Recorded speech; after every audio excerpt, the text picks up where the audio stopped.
Hello and welcome back. I am the Brown Booktuber, and I do promise I have more than just green shirts. I just somehow managed to wear one last video and this one. We're going to be talking about my April wrap-up. It's going to be very short and sweet because I'll be completely honest, I only read 2 books in April because I was just feeling burnt out on reading, and also I had other stuff I was trying to finish off. And I didn't really get time to read books, and I only actually read 2 very short ones I had. Next video I'll go through my to-be-read list. So let's start off with the first book I read in April, and it is Fromrufio to Zuko, which is Dante Basco's autobiography. If you don't know Dante Basco, he was a child star actor. He was Rufio in Neverland, so the Ron Williams movie where he was grown up Peter Pan. He played Rufio there. He's very iconic now. People still dress up as Rufio at Comic Cons, etc. A very key character to people growing up in the 90s. And he also voices Zuko in, Avatar: The Last Airbender. He's also in Korra, and I'm pretty sure he's also in The Invincibles. Don't quote me on that, actually. But I generally don't like autobiographies.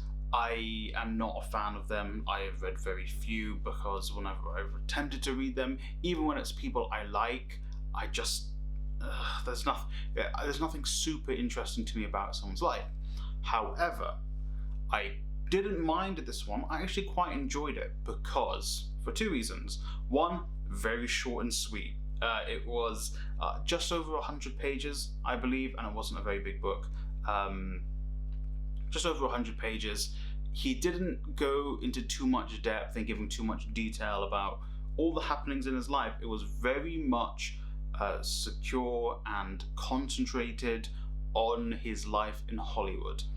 There was some other background stuff, kind of him trying to get into Hollywood, his family life, but that was always related to Hollywood. Even if it was his relationship with his sister or his brothers, always that in relation to Hollywood.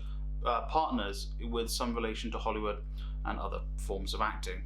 He also talks about his other passions like poetry, which also comes into play into the book because he tells very compelling stories and aspects of his life through poetry, which is great because usually, in my opinion, but autobiographies become a slog to get through, someone really telling you about their life.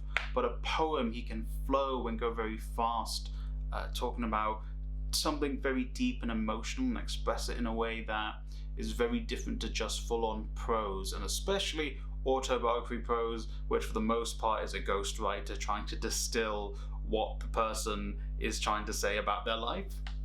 So I also think that is very important. If you are a fan of any of Dante Basco's works, I would very much recommend you read this. Again, very short. I believe I read it in a sitting, maybe 2, but they weren't very long sessions of reading. So again, very much encourage you to read this if you're a Dante Basco fan or a fan of anything he's worked in. Moving on to the second book I read. It was kind of a book I read. It was The Boy, the Mole, the Fox and the Horse. It came out last year. It's a book, but it's an illustrated book. I don't know where I would categorize it, and maybe I would. It's something that appeals to people of all ages. The author even says it in the book and the audiobook, because I got the book on my Kindle. I loved it. I heard the audiobook was fantastic too, so I've got the audiobook as well and listened to that through. Audiobook was only an hour. The book in itself only took me around a similar length of time to read myself. Beautifully illustrated. Even the audiobook, obviously a key part of this book is the illustrations. With the audiobook, the author is reading it and he really does go into detail explaining what is there, and if you close your eyes and you don't think about the book at all, it's amazing, very well produced. The audio, whoever did the audio mixing, the music, the sound effects, fantastic job to them as well, because that really brought it to life. But anyway, yes, it is a book that appeals to people of all ages. Like he says, if you're 8 or 80, this book is for you. And truthfully, it is. It talks about what it's like to be happy, what is the best thing to you, what it's like to love, to love your friends, not to believe what society says about someone like you, how to treat other people when they treat you well, indulgence, everything. It's all wrapped up in this very simple to read book. If you're a child, you can take away these lessons. Maybe you won't understand the full ramifications of them, but some of these lessons, like be nice to others, don't judge others, those kind of messages a child will take away. If you're older, you're my age, there are lessons like don't care what other people think, do what you love your friends unconditionally, give your friends the love they deserve, give yourself the love you deserve. It's amazing.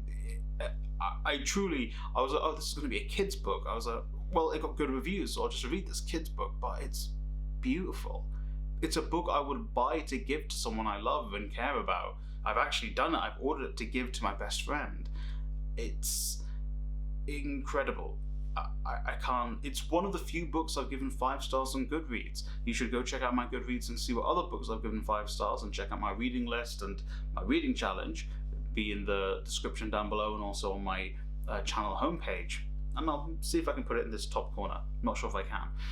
But yeah, it's 5 stars. Obviously, it's a great book, and then it also emotionally connects with me. A 5-star rating to me is always something that's emotional. It's very hard for something to get more than 4.5.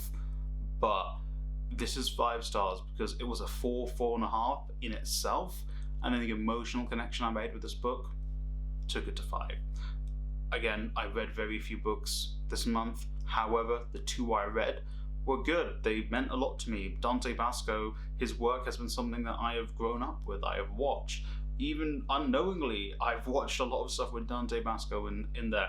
And also him being a creative person, and talking about being an Asian American and what it's like being an Asian American in Hollywood, or just an Asian American in general. And I can relate to that as a minority, not in America, but in the UK. And then The Boy, the Mole, the Fox, and the Horse, I was like, wow, this blew me away. The book and the audiobook blew me away. I recommend both of them. So yes, that was my wrap up for April. I hope you enjoyed that. Let me know if you've read either of these books, or if this has made you interested in reading either book. I'll come at you next time with my to be read list, and hopefully next month's wrap up will be meatier with more books. Let me know what you think in the comments down below. Like, subscribe, and share. Thank you for watching. I've been the Brown Booktuber. I hope you read a fantastic book today.